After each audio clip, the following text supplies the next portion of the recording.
Hello, good day. This is topic 1, an overview of Islamic finance. An overview of Islamic finance. Over the years, Islamic finance has become an increasingly substantial segment within the global financial market. During the turbulent times, especially the 2007 to 2009 global financial crisis, Islamic finance showed some degree of resilience to financial shocks. Islamic finance thus is not only considered as feasible and viable alternative for the conventional system, but also more efficient, productive, and equitable way of financial intermediation. For Malaysia economy especially, Islamic banking and finance is one of the components in Islamic financial sector that plays very vital role to generate the growth of economic besides Islamic money market, capital market, and takaful. Takaful here referred to Islamic insurance.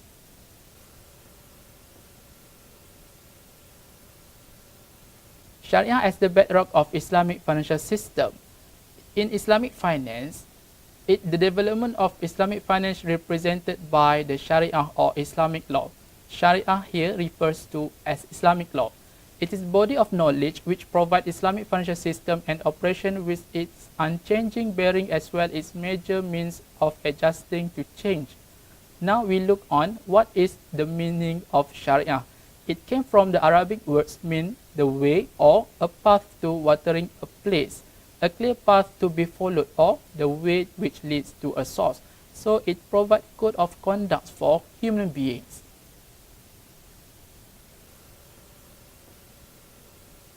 Now we look on the sources of Sharia. We have two sources here, which is primary sources and secondary sources. In primary sources, they have Holy Quran, which is the obedience is necessary by Muslim. All Muslims must follow the rules. Second, Prophet's Sunnah. Sunnah here means saying actions or any approval by the Prophet Muhammad, which is the messenger of Allah, which is the God. Now we look on the secondary sources. We have Ijma, which is the consensus based on the Ijtihad. Ijtihad means here a group of Muslims that agrees on something. Next, they have Qiyas. Qiyas refer to analytical, which is analytical reasoning. They extend the old problem that clearly stated in Quran or a Sunnah with a new cases that arise today.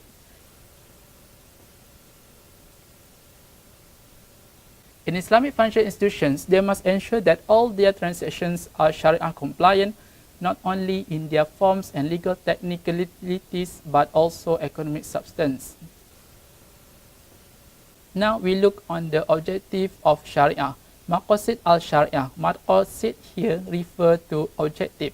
Why there are so many rules and regulations in Islamic religion? What are the things that they want to take care of?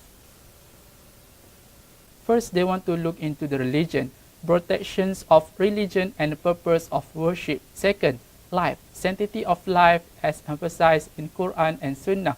That is why in Islam they prohibited in taking liquor because they want to take care of your life. Third, progeny, family unit, marriage and family institutions. Fourth, property, wealth and property sanctity of all members of society, and it must halal earnings. That is why they prohibited in taking riba, because you are taking advantage on those who are in need. Fifth, intellect, knowledge and acquisitions. That is why they prohibited liquor, because they want to protect your brain, because you cannot enter the contract when you are drunk and you cannot think wisely. Sixth, honor, dignity and honor and sanctity of private life. Philosophy of Islamic finance. First, prohibition of riba, which is the interest. Prohibition of harar, uncertainty or speculation or risk. Prohibition of maisir and qimar. Both of them brings the words gambling. Promote alternative financing principles, valid gains on investment, entitlement to profit with risk responsibility, Islamic banks dealing in goods and not in money, transparency and documentation, additional risks faced by Islamic banks. Principles of Islamic finance. All gains and receipts in trade exchange must be under free will and mutual consent. They must focus on clarity and lack of ambiguity, just and fair treatment, care for the rights of others, emphasis on social welfare system, mutual help, character building, and zakat system. Zakat here refers to Islamic tax.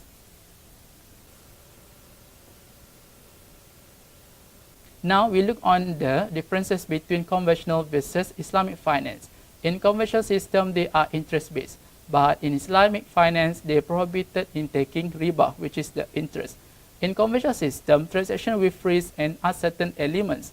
In Islamic finance, if there's elements of qarar, which is uncertainty, they cannot proceed with that transaction.